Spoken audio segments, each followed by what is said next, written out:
Bonne nouvelle pour la rentrée académique 2022-2023, l'École supérieure d'administration, d'économie, de journalisme et des métiers de l'audiovisuel ESAE vous ouvre les portes de ses différents sites. À Gbedjourmende, à Bomé-Calavi, à Kpakpa et même à Parakou, l'université ESAE vous offre des bons d'études et des demi-bourses dans toutes ses filières en licence 1, 2 et 3. Et pour les 100 premières inscriptions en master 1 et 2, bénéficiez des demi-bourses. Nouveau bachelier, vous avez au moins la mention assez bien. Inscrivez-vous vite à ESAE et bénéficiez d'un bon de 50 000 francs CFA. Étudiants, étudiantes et nouveaux bacheliers, payez 200 000 francs CFA en sciences de gestion, sciences économiques, sciences juridiques et en administration des affaires en licence 1, 2 et 3 et 500 000 francs CFA en master 1 et 2, 250 000 francs CFA en administration générale, administration des finances, journalisme et métiers de l'audiovisuel en licence 1, 2 et 3 et 600 000 francs CFA en master 1 et 2. Alors, inscrivez-vous vite et profitez des offres exceptionnelles mais également d'un enseignement de qualité à l'université d'excellence ESAE. Infoline 90 93 65 21 ou le 98 98 14 00. ESAE, l'excellence à un nom.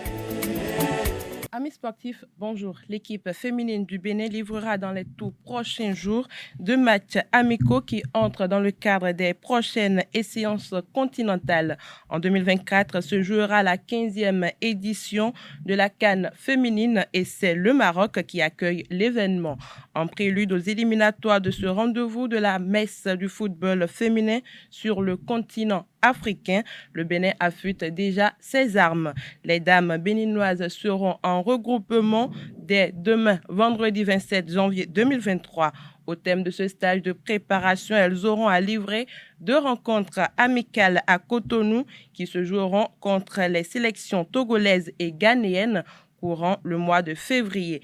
Il est à rappeler que le Bénin n'a jamais participé à une CAN féminine.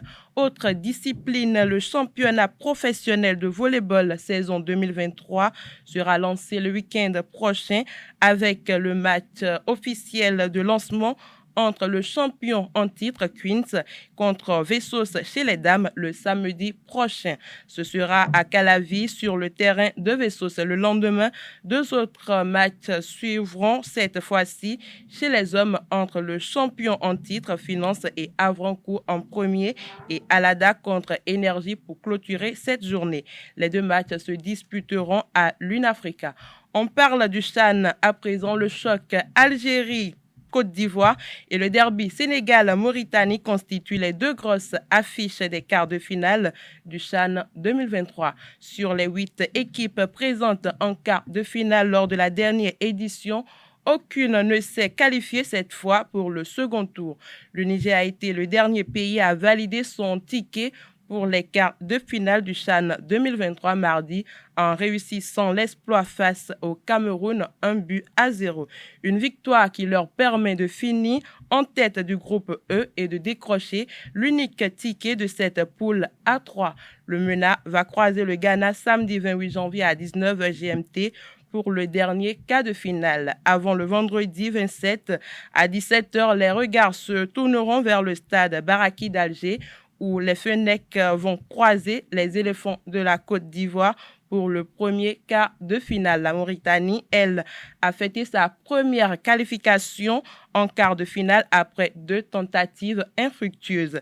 Les Mourabitounes est mené par le nouveau sélectionneur, le Comorien Amir Abour, également responsables de l'équipe A, ne veulent pas s'arrêter en si bon chemin. Finaliste de la compétition. Je reprends pour vous. Le Mourabitoun est mené par le nouveau sélectionneur, le Comorien Amir Abour, également responsable de l'équipe A, ne veulent pas s'arrêter en si bon chemin après avoir sorti le dernier finaliste de la compétition, le Mali.